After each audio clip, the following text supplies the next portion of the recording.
अस्सलामुअलैकुम dear students, मैं हूं मुदस्सिर अब्बास, आपका केमिस्ट्री का teacher.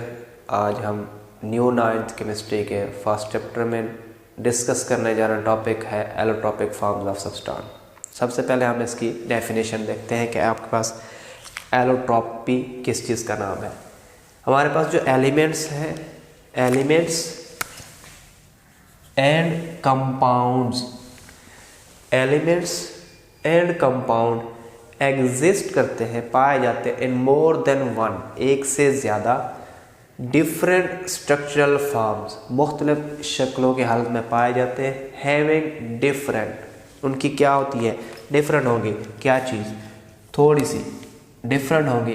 Physical properties, physical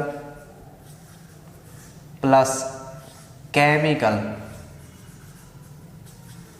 physical भी केमिकल प्रॉपर्टीज क्या होगी, डिफरेंट होगी एक दूसरे से। प्रॉपर्टीज डिफरेंट होगी और इन स्ट्रक्चरल फॉर्म्स को हम नाम देते हैं आर कॉल्ड एलोट्रॉपिक फॉर्म्स, या बहुत जगहों पे हम इन एलोट्रॉपिक फॉर्म की जगह हम वर्ड यूज करते हैं एलोट्रॉप्स का।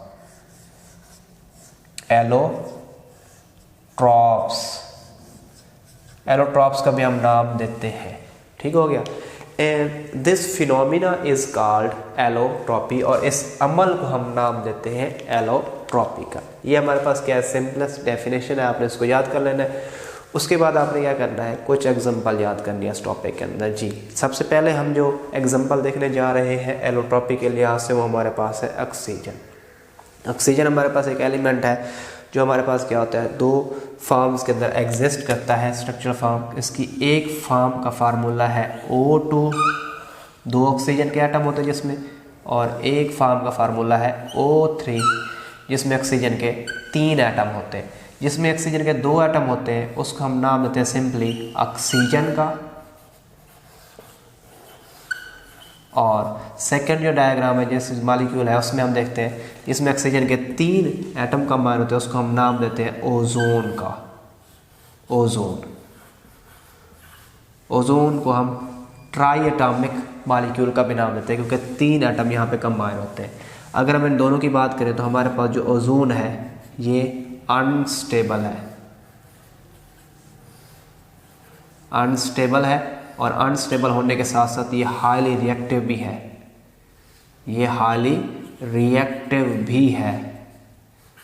कहाँ पे एग्जिस्ट करती है, आपने सुना होगा ओजोन लेयर।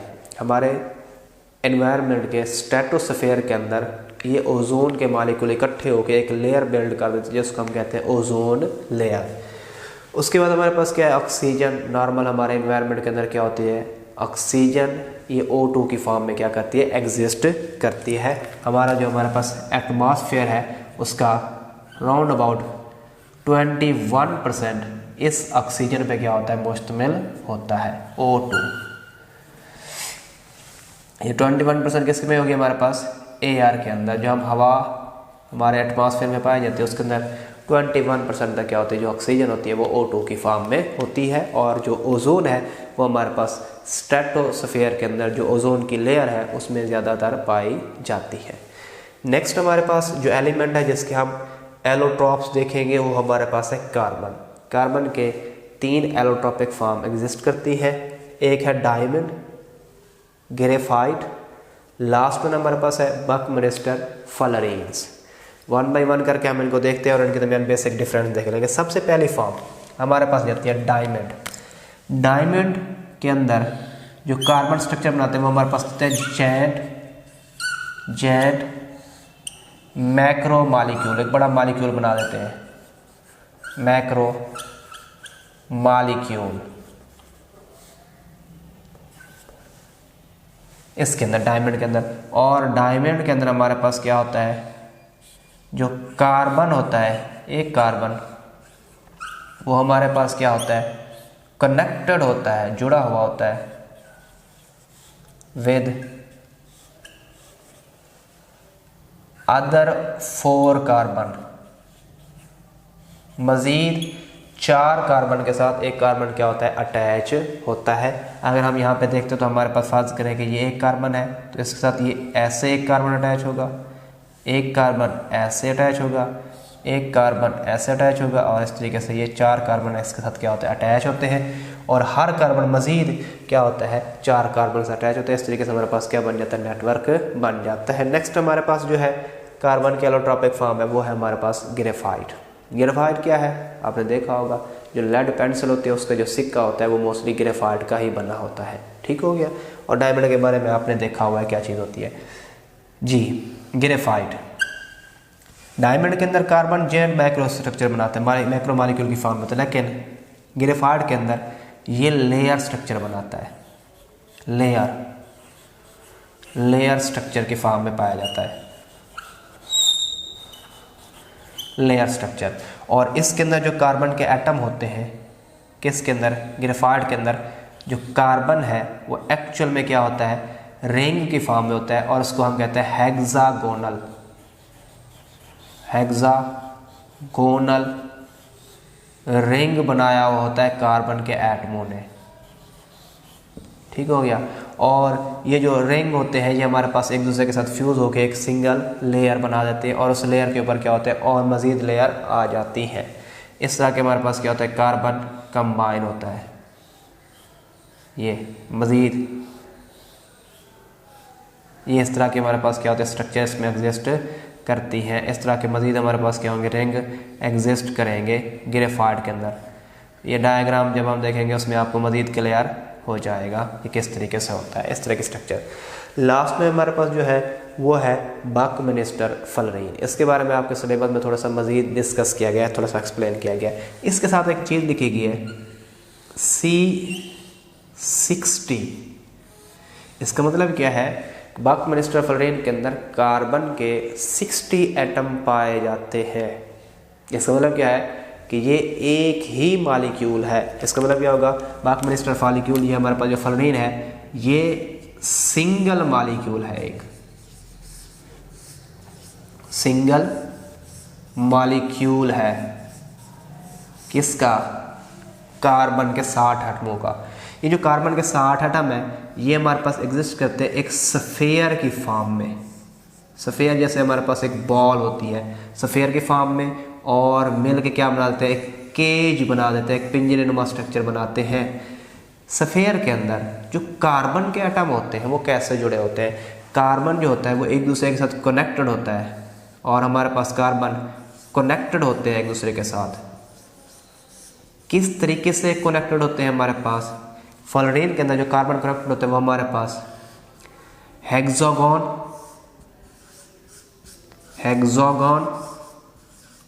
6 कार्बन के लिहाज से, और हमारे पास होगा पेंटागन 5 कार्बन के लिहाज से, पेंटागन। मतलब हमारे पास जो कार्बन होगा वो 6 मेंबर रिंग भी बना रहा होगा, साथ ही उसके साथ 5 मेंबर रिंग भी होंगे। डायग्राम में आपको मज़ीद क्लियर हो जाएगा, ये डायग्राम आपके पास आ जाती है। और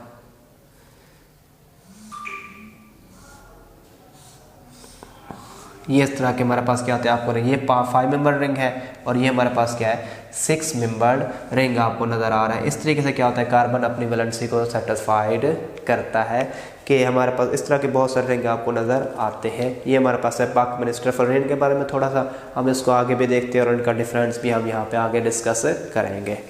फ्लोरीन की कुछ प्रॉपर्टीज़ को हम डिस्कस कर रहे थे, कुछ प्रॉपर्टीज़ इसकी और रहती हैं, फिर हम देखेंगे डायमंड, ग्रेफाइट और फ्लोरीन के दरमियान बेसिक डिफरेंस क्या है। सबसे पहले हम फ्लोरीन की कुछ प्रॉपर्टीज़ को डिस्कस कर लेते हैं, उसके बाद हम इन तीनों के दरमियान डिफरेंस देख लेंगे। सबसे पहली चीज़ हमारे पास जो फ्लोरीन है ये हमारे पास स्टेबल होती है। कहाँ पे, हाई टेम्परेचर और हाई प्रेशर के ऊपर ये स्टेबल होगी हमारे पास, हाई टेम्परेचर और हाई प्रेशर के ऊपर। इसके अलावा अगर हम देखते हैं तो फ्लोरीन का हमारे पास क्या होता है, सिंपली जो सिंगल मॉलिक्यूल होता है, सिंगल मॉलिक्यूल सिंगल मॉलिक्यूल जिसमें हमारे पास कितने एटम पाए जाते हैं 60 जो इसका सिंगल मॉलिक्यूल है जिसमें करीबन 60 कार्बन के एटम पाए जाते हैं। ये जो सिंगल मॉलिक्यूल है फ्लोरीन्स का, ये हमारे पास क्या होता है, ये हमारे पास न्यूट्रल होता है। न्यूट्रल, कोई चार्ज नहीं होता है इसके ऊपर, न्यूट्रल होता है। सेकेंड चीज, ये सिंगल मॉलिक्यूल हमारे पास क्या रखता है, नो लोन पेयर, कोई लोन पेयर भी नहीं रखता, नो लोन पेयर, इसके पास कोई लोन पेयर भी नहीं होता। और थर्ड प्रॉपर्टी जो इसकी आ जाती है वो हमारे पास ये है कि ये जो सिंगल मॉलिक्यूल है इसका, वो हमारे पास क्या होता है, इसका कोई एंड भी नहीं होता, नो एंड, कोई सिरा नहीं है।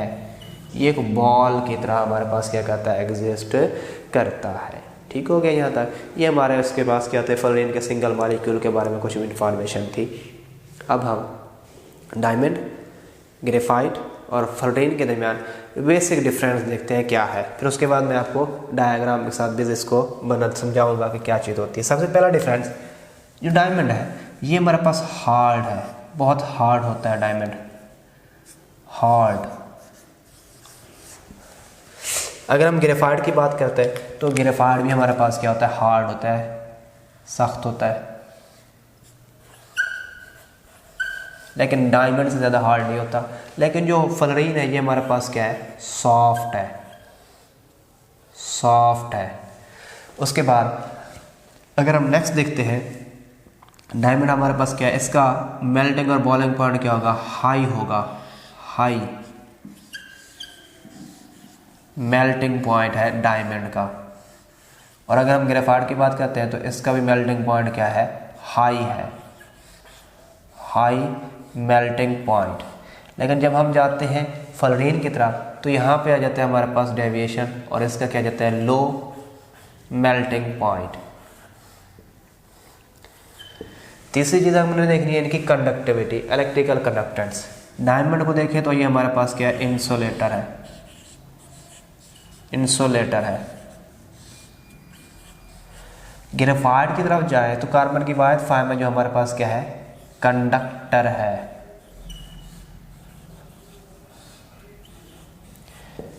क्योंकि इसके अंदर फ्री इलेक्ट्रॉन अवेलेबल होते हैं। और जो फ्लोरीन है ये भी हमारे पास क्या है, इंसुलेटर है, ये भी कंडक्टर नहीं है,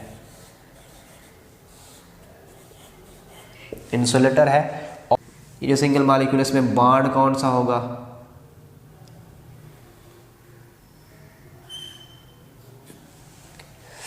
ठीक हो गया। और इसके लिहाज से इसके अंदर बॉन्ड कौन सा होगा, कोवलेंट बॉन्ड होगा।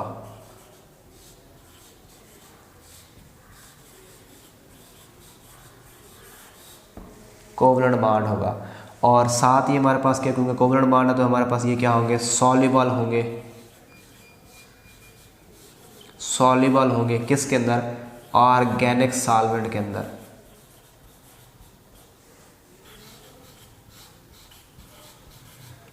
ये फ्लोरीन कुछ प्रॉपर्टीज जी। नेक्स्ट हम आ जाते हैं सल्फर के ऊपर। सल्फर के हमारे पास क्या होते हैं, दो एलोट्रॉपिक फॉर्म, एक हमारे पास जाते हैं रोम्बिक सल्फर, रोम्बिक सल्फर। दूसरी हमारे पास जो इसकी फॉर्म है वो है मोनोक्लिनिक, मोनोक्लिनिक, ये भी ऐसा है। लेकिन दोनों के अंदर सल्फर के 8 एटम एक दूसरे के साथ क्या होते हैं, जुड़े हुए होते हैं। अगर हम देखते हैं तो ये जो रोम्बिक सल्फर है ये क्या है हमारे पास है, स्टेबल फॉर्म है इसकी।